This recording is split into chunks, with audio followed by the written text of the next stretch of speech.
No ar, Rádio em Revista.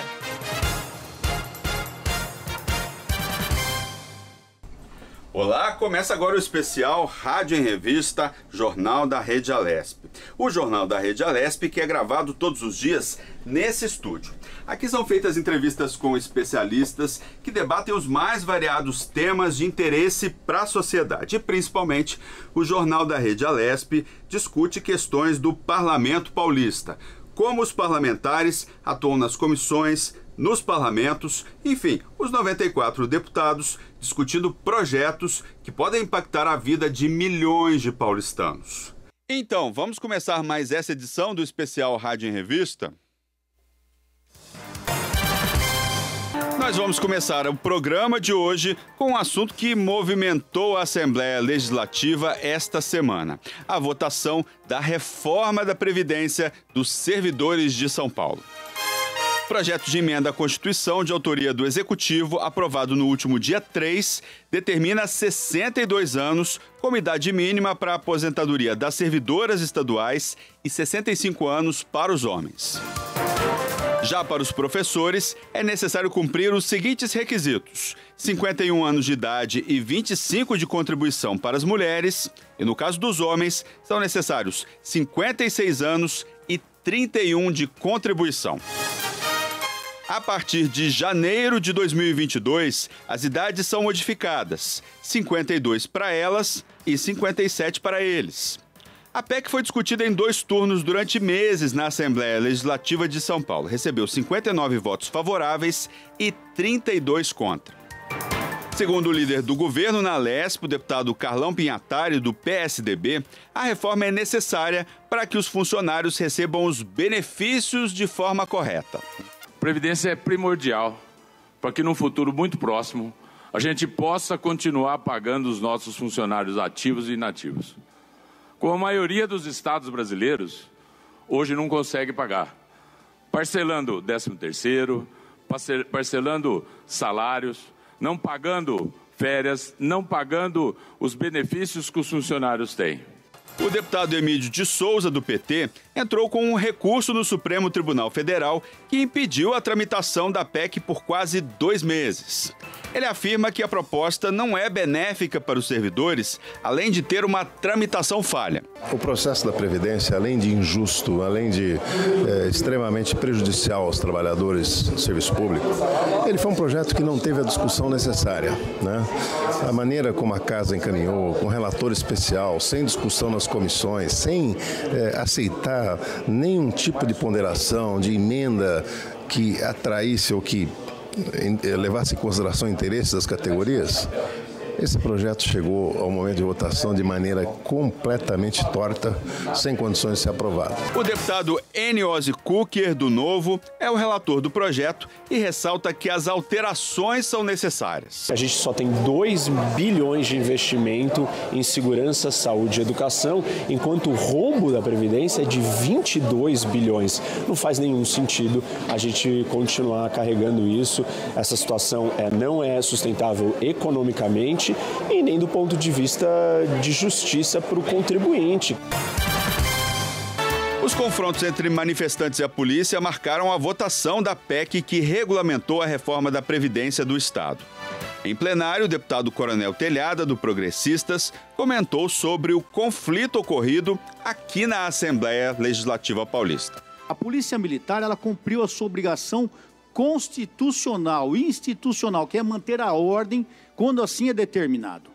Infelizmente, quando se tem que manter a ordem, se tem que pôr contra aqueles que criam a desordem. Foi o que aconteceu, não com os manifestantes. Os manifestantes estavam aqui dentro, alguns lá fora, ordeiramente gritando, que é normal, mas pessoas vieram aqui para criar conflito, criar o problema, criar a contenda. Pessoas jogando objetos perigosíssimos, não só em cima da tropa, como em cima dos manifestantes. Se tivesse acertado alguém, com certeza, alguém teria morrido. A situação da tropa da Polícia Militar é uma situação muito delicada. Muitas vezes a polícia fica até numa situação difícil de agir contra determinadas pessoas, mas é necessário que a ação seja feita. A deputada Alessi Brandão, do PCdoB, também falou sobre o ocorrido aqui na Assembleia. Só queria fazer um apelo, porque as pessoas que estão ali na galeria são pessoas que, alguns momentos atrás, foram prejudicadas, uma série de coisas, a gente sabe disso. E o sentimento das pessoas realmente fica uma coisa, sabe, acalorada, porque aqui é a casa do povo, então o povo vem para cá e tem toda essa confusão, e aí a gente não pode se sentir, sabe, tranquila. Inclusive, estou com essa máscara aqui, porque a hora que eu saí daqui para ir até o gabinete para ver as pessoas que estavam lá, eu tive, a minha garganta começou a arder demais, eu não estava conseguindo respirar, eu já tenho uma certa idade, né? Sou mulher também, e estou de máscara aqui, porque pelo menos agora acho que acabou, não vou precisar usar máscara mais hoje. Mas o que a gente quer deixar registrado é que quem votou contra esse projeto aí, essa coisa da Previdência, votou contra, votou sabendo tem uma missão a cumprir, e a missão da gente é defender o povo do Estado de São Paulo e o povo brasileiro. Isso eu quero deixar muito claro. Em plenário, o presidente da Assembleia Legislativa, o deputado Cauê Macris, do PSDB, ressaltou a ação policial durante os protestos pela votação da reforma da Previdência dos servidores estaduais. Quero me manifestar nesse momento. Antes de encerrar, eu tenho mais 1 minuto e meio para me manifestar. Eu fiquei calado durante a condução desses trabalhos, mas eu quero aqui também dizer a todos os deputados e deputadas a quem eu vou me dirigir claramente no dia de hoje. A democracia da representatividade dos 45 milhões de habitantes, ela é feita por 94 parlamentares, que têm direito a voz e voto, que vêm aqui a esse plenário, colocam suas posições, sejam elas quais forem e para qual lado for, mas colocam e tem que ter o direito, qualquer outra representação que não seja dos 94 deputados, né, nós fugimos aí das possibilidades e da linha do que a Constituição determina, que é a representação dos poderes, e esses poderes estão representados pelo Poder Legislativo. A hora que eu, como presidente da Assembleia, independente das posições de cada um, fui agredido o dia todo, independente das posições de cada um, eu, como presidente, tenho a obrigação de garantir que vocês, deputados estaduais, possam vir aqui livremente expressar e manifestar a posição de vocês. E aí eu quero, Coronel Telhada, de maneira infeliz, por conta de um direito de manifestação que nós todos reconhecemos e legitimamos, todos aqueles que vêm aqui se manifestar de posição contrária, infelizmente detectamos no meio dessas pessoas que de maneira pacífica vêm à sede do Legislativo para fazer a sua manifestação, seja contrária ou favorável ao projeto de lei, né, nós identificamos 19 sujeitos chamados Black Blocs, que vieram aqui à sede do Legislativo, todos eles já devidamente qualificados pelas câmeras do Poder Legislativo, que vieram unicamente com o intuito de quebrar tudo, de causar confusão e para impedir o direito desses parlamentares. E aí eu quero, diante desse fato, eu não vou generalizar, a manifestação ela é legítima, cada um que vem aqui vai ser sempre respeitado, mas diante desse fato, desses 19 sujeitos Black Blocs, a polícia agiu corretamente. Então eu quero cumprimentar aqui o Coronel Robson e todos os policiais militares da Assembleia Legislativa de São Paulo e aqueles que vieram auxiliar. A Polícia Civil também, porque a polícia não agiu, a polícia reagiu a uma ação de depredação por conta de 19 indivíduos que vieram trazer problemas ao Legislativo para impedir o processo de votação, e nós não podemos deixar de reconhecer a atividade de todos que estiveram aqui. E eu vou, independente da posição, respeito cada um, o que pensam de mim, deixam de pensar, enquanto eu estiver, porque fui eleito para ser presidente da Assembleia, eu vou garantir o direito dos senhores 94 parlamentares de virem aqui falar e votar. Por 59 votos a favor e 32 votos contra, a PEC 18 foi aprovada no segundo turno da votação no plenário Juscelino Kubitschek. Depois da votação da PEC 18, os deputados se reuniram em sessão extraordinária na última quarta-feira para debater o projeto de lei complementar número 80 de 2019. O projeto de lei complementar dispõe sobre as aposentadorias e pensões do regime próprio de previdência dos servidores públicos ocupantes de cargo de provimento efetivo, nos termos do artigo 126 da Constituição Estadual e da outras providências. Foi apresentada uma emenda aglutinativa, ou seja, que reúne outras emendas com a proposta de escalonar a alteração na alíquota de recolhimento dos servidores públicos. O deputado Paulo Fiorilo, do PT, falou da expectativa em relação à votação do PLC número 80. A primeira expectativa é que a Justiça impeça que o projeto continue tramitando, até porque tem uma liminar concedida pela desembargadora Silvia Meirelles, que estabeleceu a leitura do meu parecer na comissão, o que não aconteceu. Então nós estamos questionando a Justiça para que ela se manifeste sobre isso. E a outra possibilidade é evitar que o projeto possa ser aprovado do jeito que ele foi apresentado, o que significa retirada de direitos, prejuízo aos trabalhadores. Então, nós estamos tentando um esforço nesse sentido. O deputado Coronel Telhada, do Progressistas, espera que o projeto de lei complementar número 80 atenda aos anseios dos servidores públicos. Essa reforma da Previdência, infelizmente, ela traz um prejuízo muito grande ao funcionalismo. Foi poupada a Polícia Militar, a Polícia Civil, a Polícia Técnico-Científica e a Secretaria de Administração Penitenciária, mas o resto do funcionalismo está sofrendo um prejuízo muito grande. Então, nessa PLC 80, a nossa expectativa é que sejam atendidos alguns pontos que, como eu diria, alivie o peso dessa maldade que foi a Previdência. Por quê? Ao longo desses anos, os últimos governos roubaram, fizeram absurdos pelo país e agora, infelizmente, coube todo o peso dessa loucura que aconteceu nas costas do funcionalismo. Não é justo isso. O deputado Barros Munhoz, do PSB, também falou sobre o PLC número 80. Ele espera que a discussão sobre as alíquotas tenha um resultado positivo para os funcionários. Estou participando dessa fixação agora das alíquotas, dentre outros temas do PLC 80, e acho que vai ficar bem melhor do que aquele que chegou aqui à Assembleia. Eu acho que o papel do Legislativo é fundamentalmente esse, é aprimorar os projetos do Executivo, de vez que a autonomia para propor projetos do Legislativo é quase nenhuma. Então esse é o papel, e sempre pensando em fazer melhor e mais, mas sempre também consciente do que o ótimo é inimigo do bom. O deputado Zé Américo, do PT, informou que pretende apresentar várias emendas ao PLC 80 para minimizar o impacto negativo da reforma sobre os servidores estaduais. Nós temos várias emendas já apresentadas para tentar melhorar. Tem inclusive uma questão relacionada com a Polícia Civil, onde também a gente espera melhorar, que o que foi aprovado pela Polícia Civil é uma coisa positiva, mas ficou faltando algumas outras coisas a respeito dos agentes, etc. Então a gente pretende também apresentar uma emenda para melhorar, em conjunto com o sindicato. Enfim, essa é a nossa expectativa, tentar melhorar o projeto. O deputado Tenente Nascimento, do PSL, falou da expectativa com a mudança que o PLC 80 propõe para as modificações em relação às alíquotas. Teve um entendimento, um acordo entre as lideranças, todos os deputados participaram e conseguimos aí, dentro de uma proporcionalidade, a alíquota. Essa foi um ponto importante.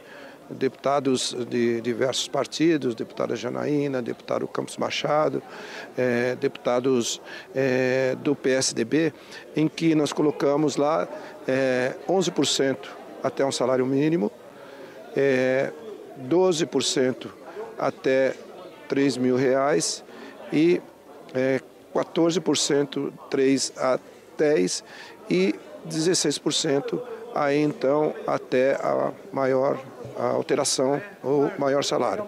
O deputado Carlos Gianazzi, do PSOL, também ressaltou que a reforma da Previdência vai prejudicar os funcionários estaduais em relação às alíquotas. O que acontece na essência é que essa reforma da Previdência, que é representada pela PEC e pelo PLC, essa reforma vai prejudicar os servidores, no sentido de que o servidor público hoje no estado de São Paulo vai ter que trabalhar mais, vai ter que contribuir com mais e vai ganhar menos. Então só isso já é um motivo muito pesado para a gente votar contra. Então nós vamos votar contra o PLC porque ele aprofunda, ele aumenta a alíquota de 11% para até 16%, vai ter um escalonamento.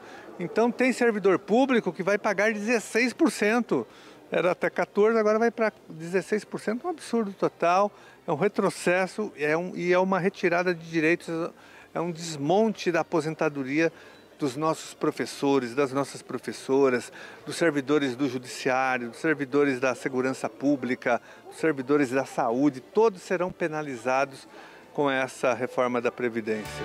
Ainda sobre os valores das alíquotas, a deputada Janena Pascoal, do PSL, explicou como devem ser as regras sobre os descontos nas folhas de pagamento dos servidores estaduais. É importante explicar para a população que quando a gente fala quem ganha até um salário, de um salário até 3, de 3 até o teto, não é a taxa final isso aqui. Porque a pessoa ganha um salário, ela tem que entender que no primeiro salário mínimo, dentro do seu salário, vai incidir 11%. Entre um salário mínimo e R$3.000 do seu salário, vai incidir 12%. De 3.000 até o teto, desconta esse primeiro salário, que incide 11%, esse tanto que incide 12%, o restinho vai incidir 14%. Então, por que eu estou explicando isso? Porque se nós votássemos o projeto como veio do governo, quem ganha um salário, efetivamente, ia pagar 14%. Nós conseguimos manter os 11%. Tá? Foi um parto isso aqui. Se nós votássemos como queria o governo, quem ganha entre um salário e 3.000 pagaria 14%. Nós conseguimos fechar em 12, valor nominal, que significa um desconto real de 11,67, ou seja, menos do que 12. Se nós votássemos como queria o governo, quem ganha de 3.000 ao teto, né, pagaria 14% fechado, do seu valor bruto, do seu valor inteiro. Nós conseguimos que a taxa real ficasse em 12,83%. Por quê? Porque o primeiro salário dentro do teto paga 11%, o primeiro R$3.000, descontando o primeiro salário dentro do teto, paga 12%. Então, na realidade, esse cidadão vai pagar 12,83%. Acima do teto, qualquer que seja o valor nominal é 16%. Meu Deus do céu, vão me cobrar 16%, mas tem que entender que as faixas vão ser tributadas de acordo com as alíquotas anteriores. O projeto de lei complementar da reforma da Previdência, o PLC 80, foi aprovado. A proposta recebeu 58 votos favoráveis, 30 contrários e uma abstenção, e segue agora para a sanção do governador João Dória. Deputado Enio Tato. Vota não. Está registrado o voto não de Vossa Excelência. Como voto, deputado Léo Oliveira. Voto não. Está registrado o voto não de Vossa Excelência. Deputado Zé Américo. Voto não. Está registrado o voto não de Vossa Excelência. Como vota o deputado Estevão Galvão? Sim, Está registrado o voto sim de Vossa Excelência. Como vota o deputado Paulo Fiorilo? Pelos servidores, não. Está registrado o voto não de Vossa Excelência. Como vota o deputado Alex de Madureira? Vai colocar o PSD em obstrução e votar sim. O PSB está em obstrução e registra o voto sim de Vossa Excelência. Como vota a deputada Érica Malonguinho? Voto não. Está registrado o voto não de Vossa Excelência. Como vota o deputado Alexandre? Está registrado o voto sim de Vossa Excelência. Como vota a deputada Márcia Lia? Contra golpistas, não. Registro o voto não de Vossa Excelência. Como vota o deputado Douglas Garcia? Pelo Estado de São Paulo, voto sim. Registrado o voto sim de Vossa Excelência. Como vota o deputado Bruno Ganem? Eu voto não. Está registrado o voto não de Vossa Excelência. Como vota o deputado Barros Munhoz? Voto sim. Está registrado o voto sim do deputado Barros Munhoz. Está encerrado o processo de votação. Participaram do processo de votação 89 senhoras deputadas e senhores deputados, sendo 58 votos sim, 30 votos não e uma abstenção. Quórum que aprova o item 1 do roteiro de votação, ficando prejudicado todos os demais itens. O projeto previa inicialmente o aumento da contribuição previdenciária de 11% para 14%. Porém, os deputados apresentaram uma emenda escalonando os valores a serem pagos pelos servidores, que vão variar entre 11% e 16%. O especial Rádio em Revista faz um pequeno intervalo. Voltamos em instantes. Não saia daí. O programa Rádio em Revista volta já. Estamos de volta. Rádio em Revista. Estamos de volta com o especial Rádio em Revista e agora nós vamos atualizar um pouco sobre os trabalhos dos parlamentares. A Comissão de Segurança Pública e Assuntos Penitenciários fez uma reunião com a finalidade de deliberar vários itens da pauta. Um dos projetos aprovados pelos membros da comissão foi o que instituiu o sigilo de dados de vítimas, testemunhas e policiais. Com índices alarmantes de policiais mortos, o autor da proposta, o deputado Sargento Nery do Avante, acredita que a iniciativa deve resguardar a segurança dos policiais e familiares e também vai permitir que as vítimas façam denúncias sem expor a própria segurança. Isso é um problema muito sério e aonde a criminalidade busca o endereço do policial, em inquéritos policiais, nos processos. Porque nós temos advogados bons e também temos advogados ruins. E temos também funcionários públicos que disponibilizam esses endereços. Então esse projeto foi para resguardar tanto o policial como a família do policial. Eu fiquei muito feliz porque houve um embate muito grande na CCJ, mas nós entramos em acordo, construímos um texto e foi aprovado lá e agora, hoje, na Comissão de Segurança Pública. É uma grande vitória para o setor de segurança pública. Com 25 anos de experiência na Polícia Civil, o deputado delegado Olim, do Progressistas, presidente da comissão, afirma que esse é um projeto especial para a segurança de policiais e de vítimas de crimes. Você vê que às vezes a pessoa vai na delegacia e tem medo de reconhecer um bandido, tem medo de falar. Assim ela é protegida, ela sabe que ninguém vai chegar onde ela está e vai continuar com a proteção até no fórum, que também o fórum você coloca ela na proteção, as testemunhas. Eu acho importantíssimo e foi com louvor, tanto é que foi votado direto, não teve ninguém pediu voto nominal. O projeto de lei número 251 de 2019 segue a tramitação pelas comissões permanentes da Casa até a votação no plenário. Nós vamos acompanhar. Agora um assunto que preocupa cada vez mais a população, a violência crescente contra as mulheres em São Paulo. Dados divulgados sobre feminicídio constataram que em novembro do ano passado foram registradas 154 ocorrências de feminicídio no estado, um aumento de 29% em relação ao mesmo período em 2018. A promotora de justiça Silvia Chaquian faz parte do Grupo de Enfrentamento à Violência Doméstica do Ministério Público de São Paulo. Ela conversou com a nossa reportagem e explicou um pouco do trabalho do grupo e da necessidade de fazer com que a Lei Maria da Penha seja cumprida de forma eficaz. O Ministério Público atua não só no âmbito individual, atendendo e acompanhando os casos de violência doméstica, das mulheres que denunciam, que chegam aos gabinetes dos promotores, das promotoras de justiça ou que registram os boletins de ocorrência. O Ministério Público é o titular da ação penal, portanto se preocupa com a responsabilização dos autores de violência, mas não se esgota, essa atuação não se esgota na esfera do combate e da responsabilização. É preciso pensar em prevenção e aí vem uma segunda atuação importantíssima do Ministério Público no âmbito de acompanhamento, fiscalização e cobrança de implementação adequada das políticas públicas, ou seja, de todo o funcionamento da rede de enfrentamento à violência contra a mulher. Segundo a coordenadora do Núcleo Especializado de Promoção e Defesa dos Direitos da Mulher da Defensoria Pública de São Paulo, Paula Santana, as políticas públicas que já existem precisam trabalhar em rede de forma interligada. Essa mulher precisa acessar políticas da habitação, políticas da educação, políticas da saúde e outras demais. Então, todos esses atores e atrizes precisam se conversar. E é isso que a própria Lei Maria da Penha traz no artigo 8º, que nós precisamos, para que o enfrentamento e a prevenção sejam efetivos, que a gente trabalhe nesse formato de rede. E ainda falando sobre a violência contra a mulher, um dado singular vem chamando a atenção. O estado de São Paulo registrou, em dezembro de 2019, os primeiros casos de feminicídio com mulheres suspeitas de autoria. O primeiro deles ocorreu em Votuporanga, interior paulista, quando uma mulher matou a companheira, foi presa e assumiu o crime por ciúmes. A segunda ocorrência foi na zona leste da capital paulista. Para debater o assunto, os apresentadores Silvia Garcia e Sérgio Everton conversaram com a advogada Patrícia Vanzolini, doutora em Direito Penal. Acompanhe comigo essa entrevista. Olá, muito bom dia, doutora. Olá, bom dia aos ouvintes. Bom dia, doutora, aqui é o Sérgio Everton. Só uma pergunta primeiro, Silvia. Claro. Eu acabei comentando aqui, mas eu queria já de cara saber da senhora a questão de ser mais rígida, né? A Lei Maria da Penha. A Lei Maria da Penha. Eu queria que a senhora falasse sobre isso, né? Que seja mais né, enfática, que a pena seja maior, né? Que, sei lá, eu queria que a senhora explicasse um pouco pra gente isso.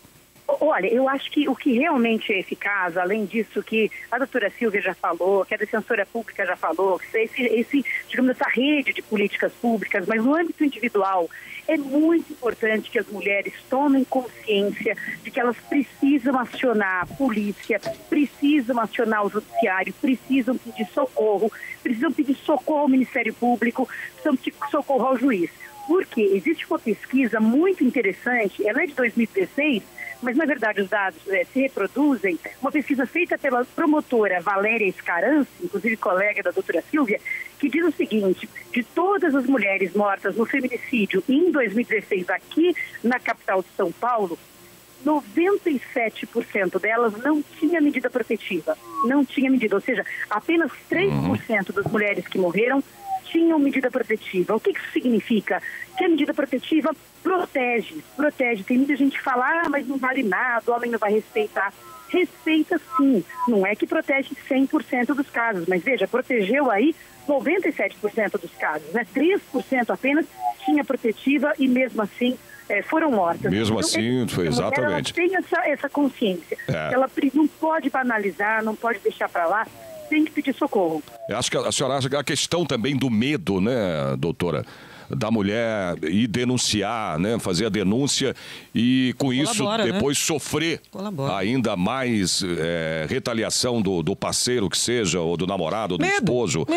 Ainda acontece muito, né? Essa questão ainda do medo da mulher fazer a denúncia, né? Existe esse medo, mas é muito importante que as mulheres percebam que é mais perigoso ficar calada, né? Essa sensação, não vou na delegacia porque se descobrir, não. Essa é uma situação de risco. Então, existe também um certo descrédito, né?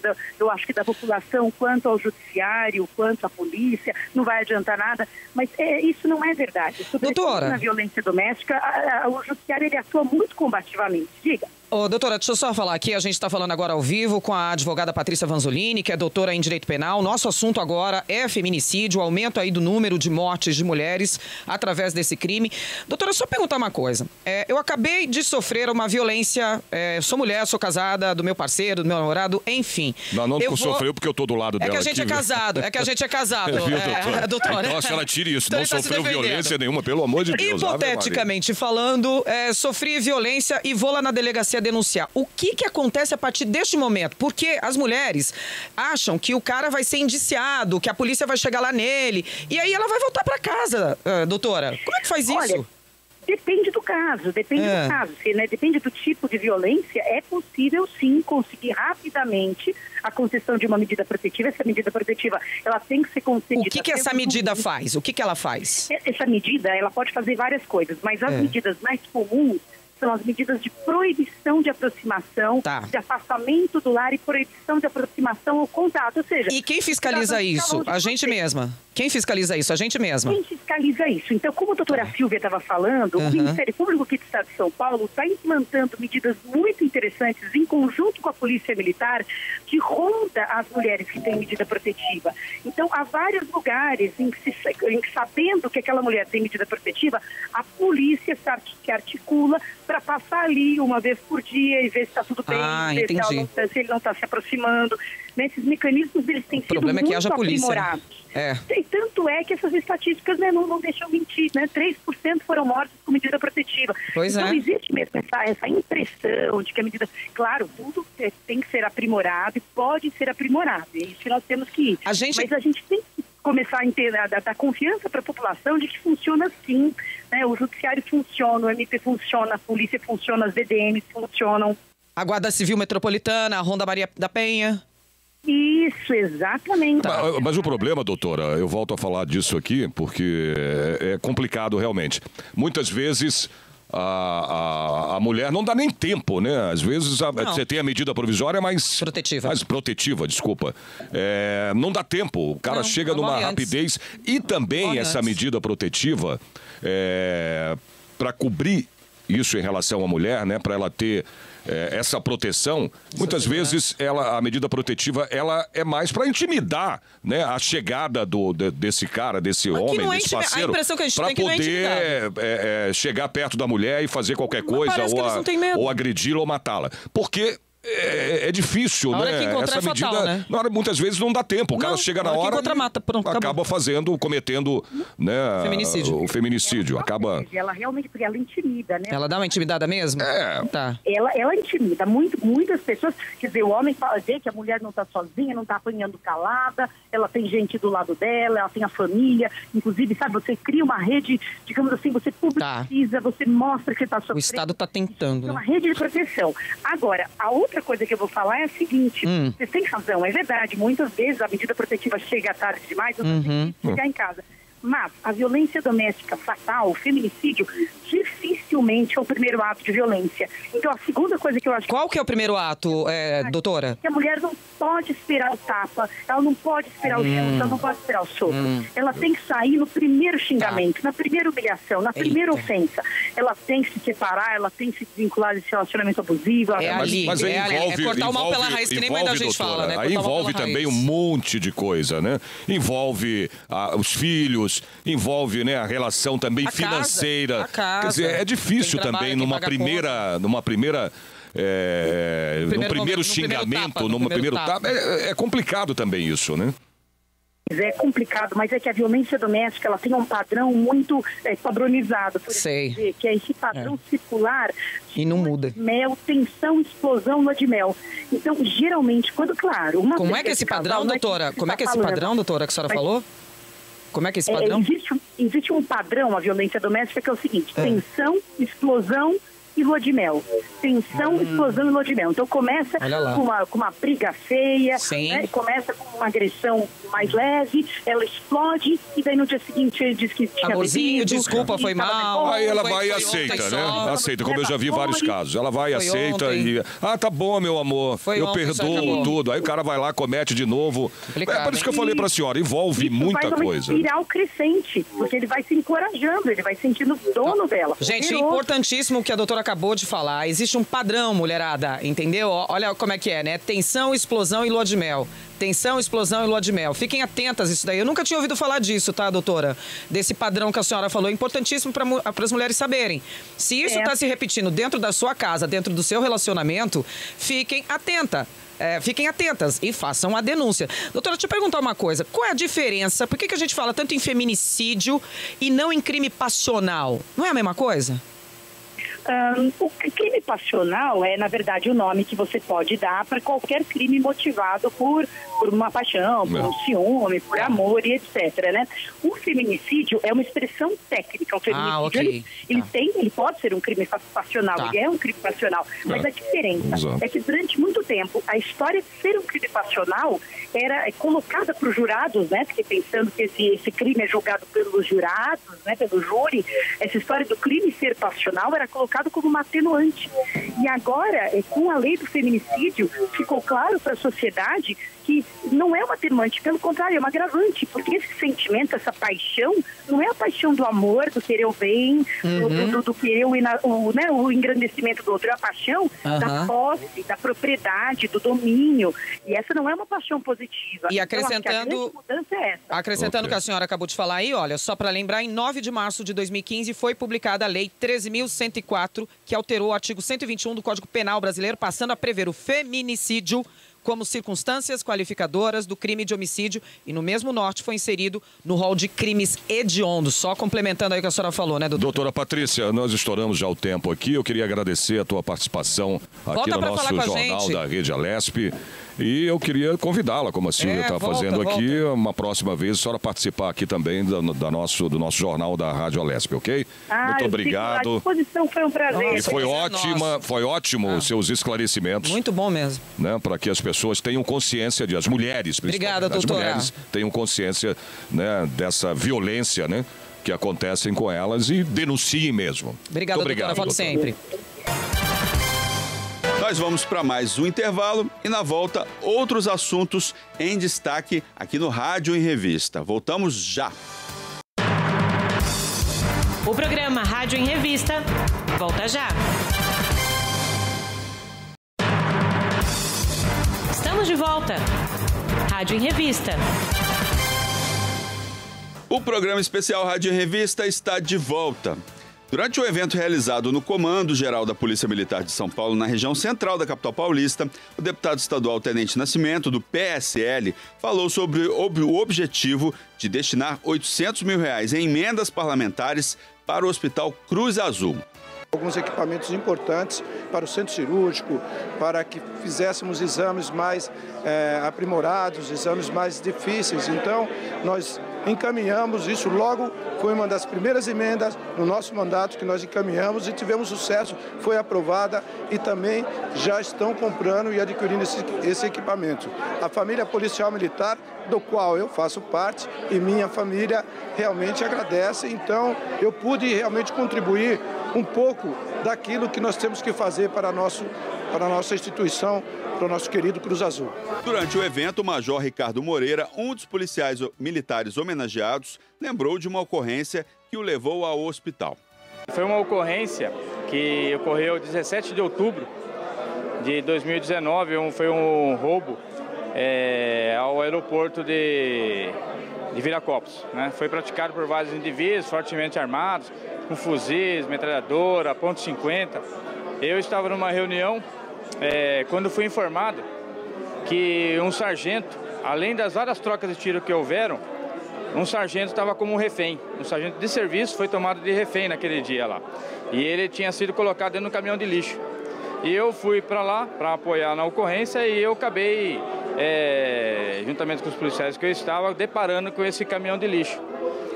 E ocupado por cerca de 9 ou 10 indivíduos, também com armados de fuzis, .50, e o sargento a gente tinha conhecimento que ele estava de refém ali. Então houve uma intensa troca de tiro, foi nesse momento que eu acabei sendo alvejado. O comandante-geral da Polícia Militar de São Paulo, coronel Marcelo Vieira Salles, destacou a importância do investimento para o Hospital Cruz Azul e aproveitou para elogiar a Assembleia Legislativa e o trabalho do deputado estadual Tenente Nascimento. Nós estamos muito agradecidos com a Assembleia Legislativa do Estado de São Paulo, quando aprovou o projeto em que o deputado Tenente Nascimento foi o relator, com o apoio dos deputados, saiu do jeito que nós queríamos, que a instituição queria, foi um sucesso. Os nossos policiais agora podem voltar para Cruz Azul, aqueles que saíram. Então, essa alteração da Lei 452 foi espetacular. Nós vamos falar agora de eleições 2020. A utilização de urnas novas não vai ser a única novidade nas eleições deste ano. Há uma série de mudanças que vão marcar o período eleitoral. Para falar sobre essas mudanças, a Silvia Garcia e o Sérgio Everton entrevistaram João Miras, especialista em neuromarketing. Vamos acompanhar esse bate-papo. João, bom dia! Bom dia, como vai, Silvia? Seja muito bem-vindo. Que currículo, hein? Eu já começo perguntando para você. Neuromarketing, o que isso tem a ver com política? O currículo, eu costumo dizer quando chego nas palestras, que isso aí é o currículo de um sobrevivente nessa área, viu, Silvia? Porque a luta é muito grande.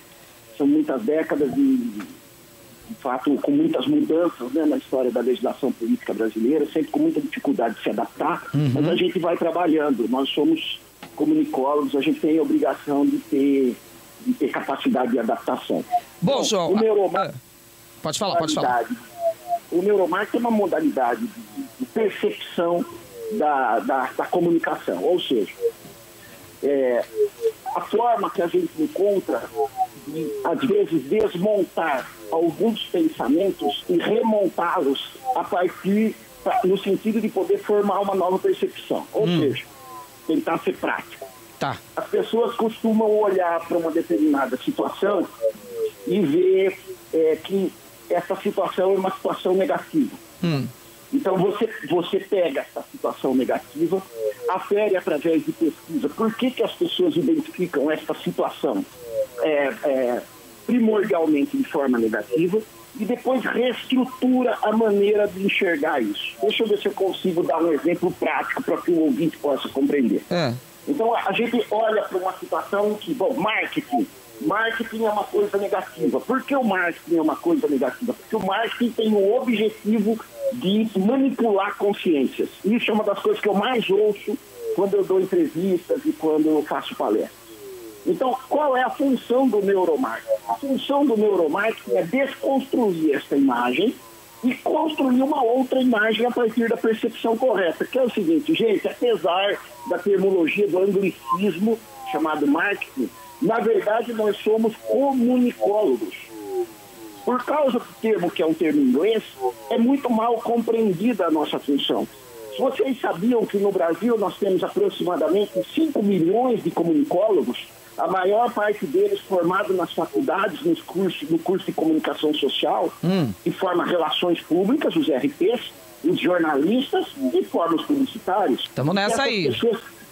Pois é, e que essas pessoas têm que ir para o mercado de trabalho, e que esse é o ofício dessas pessoas, essas pessoas ganham o seu pão de cada dia a partir dessa atividade, e que, portanto, quando se diz que um marqueteiro é uma pessoa que quer manipular consciências, isso não é a verdade. A realidade... Boa explicação.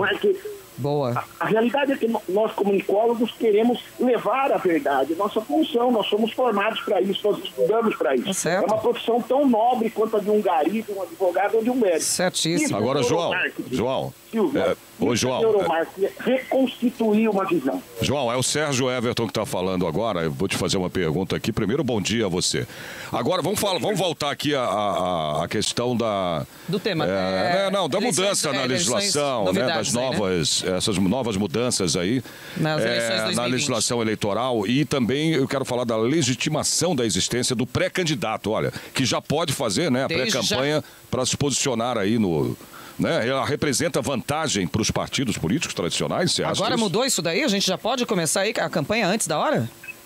Sim, a minha visão é que com a alteração da legislação, que já valeu para a última eleição e que agora vai ser a primeira eleição para cargo majoritário municipal, já contemplando essa nova regra da chamada regularização da chamada pré-campanha, porque a lei no Brasil muda tanto. Nós tivemos aproximadamente 32 mudanças na lei eleitoral nos últimos 40 anos. Então, quando a gente fala de adaptação, é nesse sentido. Antigamente não era permitido fazer pré-campanha, não era sequer admitido que se dissesse em pré-candidato. Hoje a lei mudou, é permitido. E pela legislação nova, é permitido você atuar regularmente nas ruas, só não pode pedir voto. Então, está estabelecida a pré-campanha. Você pode realizar eventos fechados, então isso também pode ser divulgado, desde que seja dentro dos partidos. E você pode divulgar amplamente em redes sociais que você é pré-candidato, inclusive fazendo corpo a corpo na rua, apenas não podendo pedir voto. De tal modo que, na minha compreensão, nós temos hoje uma pré-campanha que podemos chamar, sim, de campanha. E o candidato que não souber usar esse período até o dia do registro da candidatura, e nós sabemos que os prazos de convenção se dão entre o dia 20 de julho e 5 de agosto, né? E o último dia do registro das candidaturas será no dia 15 de agosto. Então, até esse dia, os candidatos podem e devem estar, os pré-candidatos, denominados pré-candidatos, devem e podem estar na rua fazendo seu trabalho, principalmente através das redes sociais, que hoje praticamente... Que é o caminho, né? É o caminho. Bom, gente, só para saber, a gente está conversando neste momento ao vivo com um especialista aí em legislação eleitoral, nosso convidado dessa manhã, João Miras. Estamos falando aí sobre as mudanças que devem acontecer, que já estão previstas para acontecer a partir dessas eleições agora de 2020. Agora, mais uma perguntinha. O financiamento público de campanhas eleitorais diminui a influência do setor privado nas eleições? Quer dizer, a gente tinha esse hábito de saber, né? Tinha essa informação que várias indústrias, empresas patrocinavam aí e depois, enfim, cobravam, né, por isso. Pela lei não pode mais. Agora acabou isso. Como é que é isso? Ou não acabou? No Brasil não pode mais financiamento privado. Tá. Então de onde vai vir o dinheiro? O dinheiro vem do chamado fundão, né, que está horrorizando todo mundo. São 3 bilhões disponíveis pelo governo, para uma parte dos partidos e uma parte diretamente para as eleições. Agora, também a gente tem que realçar, Silvia e Sérgio, que das 5 maiores democracias do mundo, em primeiro lugar está a Índia, com 815 milhões de eleitores. Depois os Estados Unidos com 215 milhões de eleitores. Depois a Indonésia, que passou o Brasil com 187 milhões de eleitores. A quarta maior democracia do mundo é o Brasil, com 142 milhões de eleitores. E a quinta é a Rússia, com 141 milhões de eleitores. Mas o que todos esses números querem dizer? De todas as grandes democracias, a maior parte delas tem financiamento público, né? Agora, há certos mecanismos entre o público e o privado. O Brasil, por conta da crise ética que nós vivemos, se estabeleceu uma legislação draconiana que só pode o financiamento público. E isso, a meu ver, traz algumas distorções. Agora, João, a gente falando agora que o Bolsonaro, né, tá de partido novo aí, tá? Mas como é que serão as campanhas eleitorais pós-Bolsonaro? Qual é a tua visão em relação a isso? Bolsonaro foi um fenômeno tecnopolítico, como eu costumo dizer. O único que o precedeu nesse campo foi o Donald Trump nos Estados Unidos. E o Brasil, Sérgio, comumente, eu viajo muito para outros países para falar dessa minha temática da consultoria política.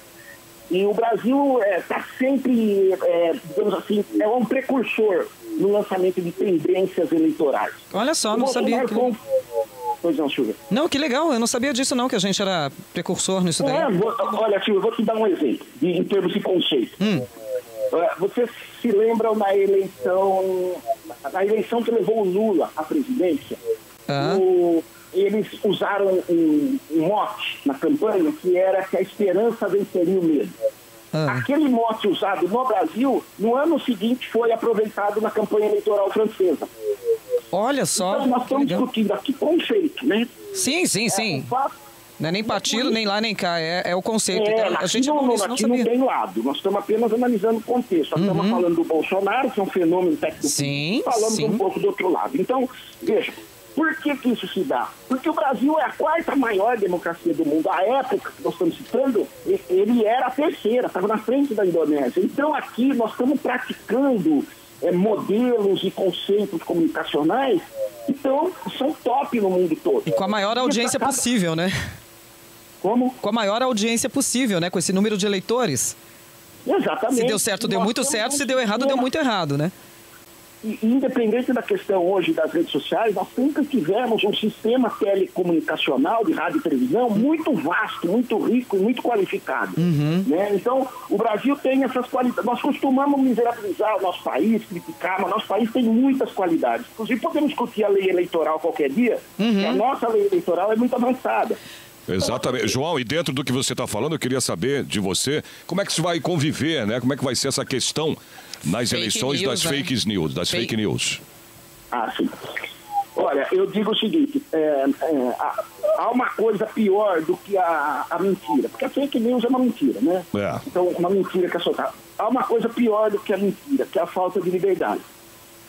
Então, as fake news, que são, digamos assim, os boatos que antes existiam nas campanhas do mesmo jeito, só que eram feitos boca a boca na rua, eles agora são eletrônicos. E nós vamos ter que nos acostumar a isso. Nós vamos ter que ter critério para separar o que é bom e o que é ruim. Então elas continuarão com a gente aí. Critério para saber qual é a fonte da informação que nos chega. Porque eu acho só que tem um amigo jornalista pergunta pra gente. É só a falta de liberdade. Então nós temos que nos acostumar com essa questão. Agora, João, só para finalizar... Isso, eu queria fazer mais uma aqui. Como é que fica o espaço das mulheres aqui? Exatamente. Como é que fica o espaço das mulheres aí na política? Vai mudar alguma coisa? Todas essas espaço? mudanças? Não, sabia se elas vão ter mais espaço. Então, todas essas mudanças mudam alguma coisa pra gente? Olha, eu fiz muitas palestras no passado para várias entidades, inclusive a Fundação Alemã de Estudos Políticos Konrad Adenauer, que tinham o interesse de estimular no Brasil a maior participação das mulheres. E nós temos no Brasil também uma legislação muito avançada nesse sentido, que estimula a presença das mulheres nas eleições. Mas eu lamento dizer que isso não vem acontecendo. E, a meu ver, o que mais tem afugentado as mulheres do processo é exatamente essas notícias de escândalos, que nós temos vivido no país nos últimos anos. Agora, João... Tem se afastado um pouco do processo. Ok. Só para finalizar, eu sempre queria saber o que muda nessas eleições novas para o eleitor. Para o lado de cá, em relação ao eleitor. Eu acho que a democracia sempre oferece um plano futuro de amadurecimento. O Brasil tem uma democracia nova, nós tivemos um período longo de ditadura, e de lá para cá já tivemos 6 ou 7 eleições presidenciais. Acho que a cada eleição o eleitor amadurece mais. Isso que eu ia falar, a gente é muito novo nisso, né? Não adianta a gente imaginar que consciência é manipulável. Ninguém nos manipula. Quando a gente erra no voto é porque nós erramos. Eu mesmo já errei muitas vezes. Exatamente. João, queria agradecer a tua presença aqui no nosso jornal aqui da Rede Alesp. Muito obrigado pelas suas explicações, João Miras. Bom dia para você, João. Volte sempre. Bom dia, Silvia. Bom dia, Sérgio. Um Obrigado, abraço. querido. Outro. Agora, mais atividade parlamentar. Os deputados integrantes da Comissão de Constituição, Justiça e Redação se reuniram para analisar diversos projetos. 51 projetos de lei foram aprovados. Um deles, a proposta do deputado Douglas Garcia, do PSL, que torna obrigatória a fixação de cartazes informativos sobre a alienação parental em escolas e prédios estaduais.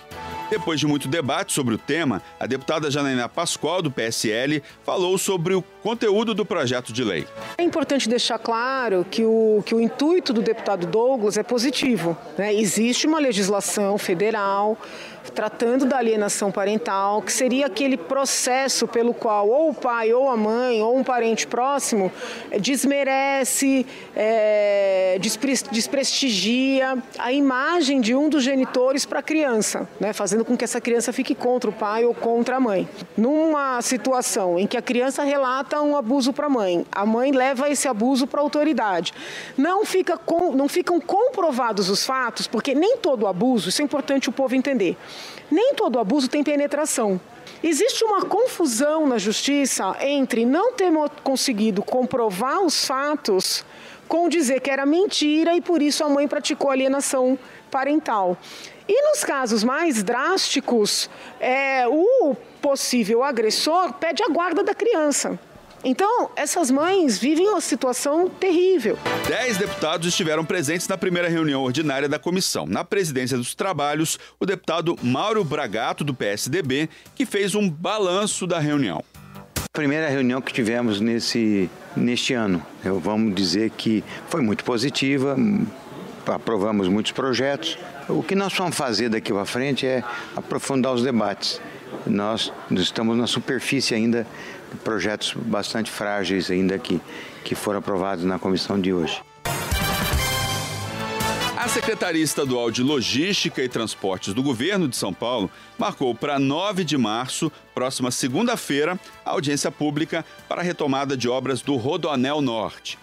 O trecho vai ligar a cidade de São Paulo à rodovia Presidente Dutra e já custou mais de 6 bilhões e 300 milhões de reais. Um estudo do Instituto de Pesquisas Tecnológicas, o IPT, contratado pelo governo, mostrou que as falhas no projeto e na estrutura da construção e vai ser anexado ao edital da obra. O laudo do IPT encontrou quase 1.300 falhas em 6 lotes da construção, que está com canteiros paralisados desde 2018.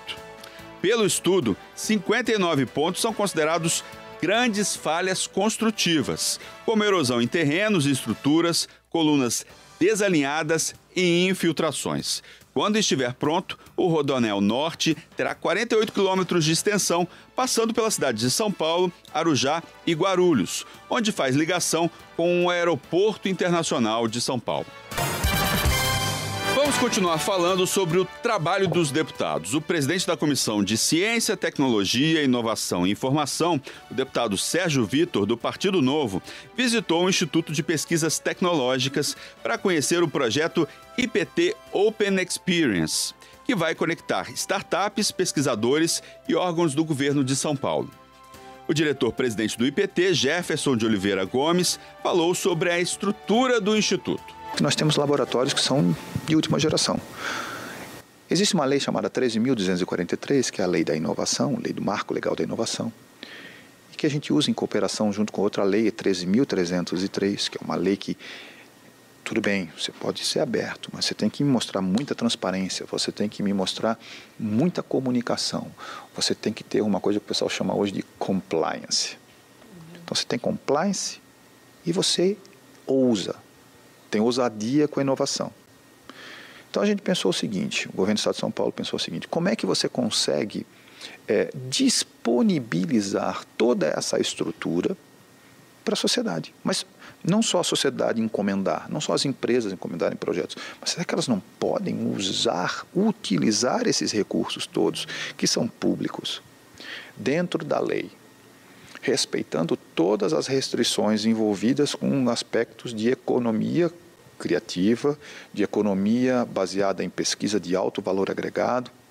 Então, será que você não pode compartilhar esses espaços? Aí surgiu a ideia do CITI, que é o Centro Internacional de Tecnologia e Inovação. E dentro desse espaço todo, a gente pensou, vamos começar essa estrutura dentro do IPT, que já tem esses laboratórios. Jefferson de Oliveira Gomes acrescentou que o IPT Open busca disponibilizar o campus da instituição para que empresas utilizem seus laboratórios e também montem centros de pesquisa e desenvolvimento no próprio instituto. Vamos abrir também espaço para que empresas nascentes, pequenas empresas, startups, elas possam também desenvolver, usar esses laboratórios para desenvolver uma coisa chamada hardtech, que é diferente do software, do digital.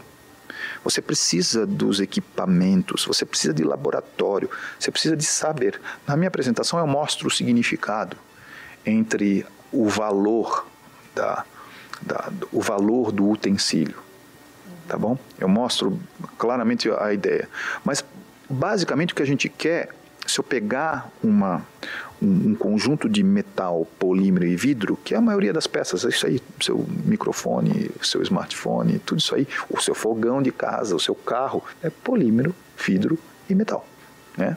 Se eu pegar todos esses três materiais e dividir certinho por massa, eu vou conseguir $5 o quilo dessa sucata. Agora, um satélite vale $55 mil o quilo. Se eu pegar o satélite, o seu smartphone, o carro caro, o carro barato e o fogão e jogar num precipício, todos eles vão valer $5 o quilo. Portanto, inovação está na capacidade de um povo em desenvolver conhecimento tal, com competência técnica, e dessa competência técnica entender quais são as demandas da sociedade. Então a gente forma pessoas e utiliza o saber, utiliza as demandas da sociedade. O deputado Sérgio Vitor destacou que é importante entender como o poder público se relaciona com a iniciativa privada, com o terceiro setor e com a sociedade civil organizada. A gente viu na apresentação como que isso está se dando, os desafios jurídicos, até porque esse é o primeiro modelo que está sendo realizado aqui no Brasil, então com certeza vão ter muitos desafios, a gente tem que aprender, e como legisladores, para a comissão, o mais importante é a gente fazer leis que não atrapalhem o desenvolvimento, que dê segurança jurídica para quem está atuando e para que a gente não barre desenvolvimento de novas tecnologias, novas soluções. Então, estar inserido nisso aqui é importante para a gente, reforço sempre, ser legisladores melhores, né? Quando a gente tem tanta coisa, tanta tecnologia, tanto investimento feito, é importante que mais empresas possam utilizar. Às vezes tem laboratórios, equipamentos, recursos ociosos e tem que ter uma segurança jurídica para empresas compartilharem, mesmo sendo públicas e privadas. Ele falou bem, né, o .com e o .gov, para que a gente possa se relacionar sem maiores desafios jurídicos, porque isso no Brasil ainda é um tabu. Então esse compartilhamento é importante para a gente fazer o nosso investimento chegar mais longe. Programa especial Rádio Revista, Jornal da Rede Alesp, chegou ao fim. Nós temos um encontro na próxima semana. Até lá!